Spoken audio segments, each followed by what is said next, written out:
Hello everyone and welcome back to Monsters of the Past Revisited. It's your old pal Mr. G. Yeah, I'm finally back.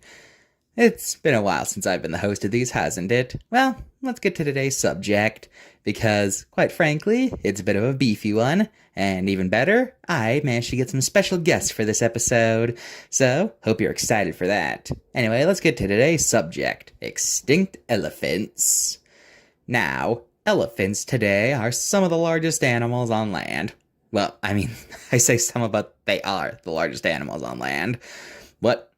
Anyway, in the past, there were many different types of elephants that used to live. Some were actually elephants, and some were just relatives of the elephants.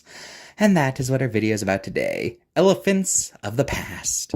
Let's start with one of the most famous extinct animals of them all. It's to the Cenozoic what the T-Rex is to the Mesozoic. The woolly mammoth. Mammoths primigenius. Now, despite what people tend to think, the woolly mammoth was actually pretty equal in size to the African bush elephant. Yeah, despite people using mammoth as a synonym for gigantic, the woolly mammoth itself wasn't that huge or anything. Well, I mean, elephants are big, and what am I talking about? Anyways, the woolly mammoth lived throughout the northern hemisphere during the Ice Age. In order to cope with the subarctic temperatures that ravaged the upper half of the planet, the woolly mammoth, as its name suggests, developed a shaggy coat in order to keep warm.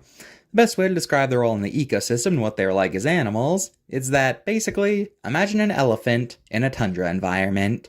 So they likely had similar diets, social structures, things like that. One notable difference for the mammoth, besides their hair, is that their tusks were a lot larger and more curved than modern elephants.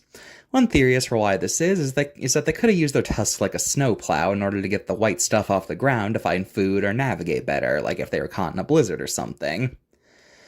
But when it comes to mammoths, the most famous thing about them is their relationship with early humans. You see, woolly mammoths lived alongside humans at the dawn of humanity, so as such the two species could have interacted a lot, with it being likely that the woolly mammoth was a favorite target of hunters. After all, they're huge, so they had a lot of meat, and you can make coats out of their pelt. Really, one dead mammoth could have provided plenty of stuff to live off of for a tribe. Or as there's evidence people made tents out of their bones. Now, of course, of human relations, we have to address the question, were humans the reason mammoths went extinct? This is a pretty controversial question. You see, the woolly mammoth went extinct at the same time as a lot of large animals went extinct during the Ice Age. Now, did humans responsible for every single death here? That seems a bit improbable, given the limited technology of the time. So some scientists think it was a mix of things. It could have been a combination of overhunting, but also shifting climates at the end of the Ice Age, making their homes too warm for them. And as such, they went extinct because they couldn't handle the new temperatures of the world. But here's the thing about their extinction. The woolly mammoth only went extinct 4,000 years ago. Yeah, that's right. Despite being seen as a creature that went extinct at the dawn of humanity, mammoths were still kicking around after several countries had been established. Crazy to think about. Now, if the woolly mammoth wasn't actually all that colossal compared to other elephants, what were giant elephants then? Well, just take a look at the Columbian mammoth, Mammothus columbi. Far larger than the African elephant or woolly mammoth, these guys lived in North America. And there's evidence that they reproduced with woolly mammoths and could have had little hybrid babies, to the point that a lot of Columbian mammoth fossils have woolly traits. Fascinating to think about, isn't it? The steppe mammoth, Mammothus tragonarthidae, or whatever you pronounce that, from Eurasia has evidence of being the ancestor of other mammoths. They were also larger than the modern elephant. Paleoxodon contains some of the largest elephant species ever known. I can't think of anything else to say there, besides its size being along the largest of all terrestrial mammals. While some were large, as other species of Paleoxodon were what's known as dwarf elephants, groups of elephants that are noticeably small. These guys were found on islands, being an example of island dwarfism, where some animals get smaller when on islands. You know, I've been talking a lot about mammoths. I should probably explain what actually is a mammoth. Basically, a mammoth is the only elephant in the genus Mammothus. Their closest relative is the Asian elephant, and sometimes I wonder if they could have been able to hybridize with modern elephants. After all, African and Asian elephants can hybridize, so who knows?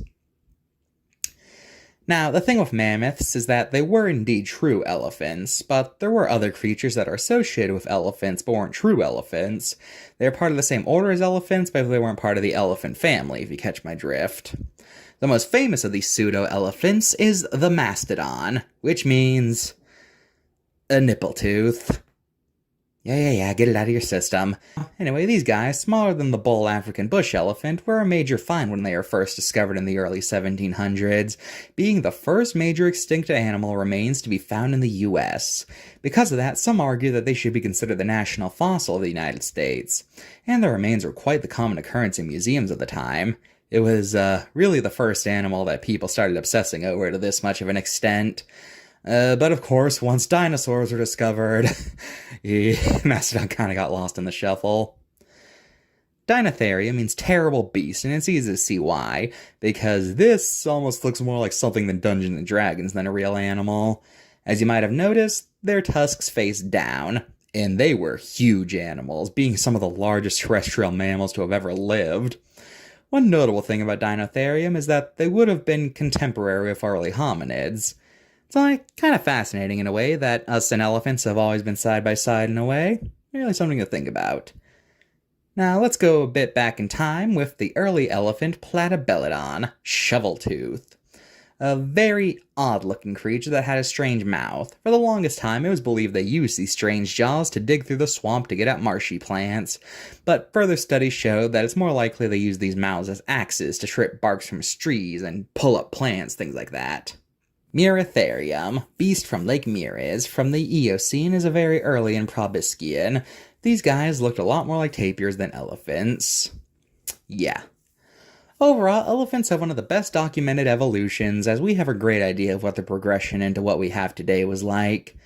I guess before we go to the cards, let's discuss a big thing with mammoths, the topic of de-extinction.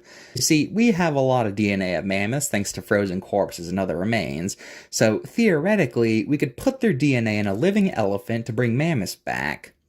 Now, the topic of de-extinction is one that's been teased for a while, and I swear, it's always something that seems to ultimately go nowhere. It's always in the news like, we're really gonna do it, we're gonna bring mammoths back this time, then everyone just kind of forgets about it. So, yeah. My thoughts on de-extinction? In my opinion, I feel like we should be more focused on helping the animals we have today, rather than trying to bring back animals we've already lost, but that's just what I think. Card time!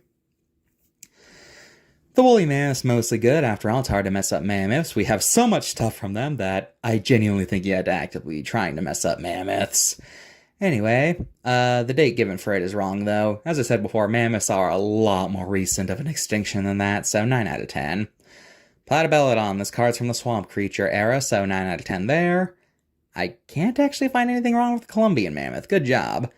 Dinotherium has poor wording where it looks like it can easily be read like it's saying it's the second largest mammal ever. Obviously not true, but they probably meant terrestrial mammal given they say walk, but even that's not true. We have larger known mammals nowadays, so second biggest, no.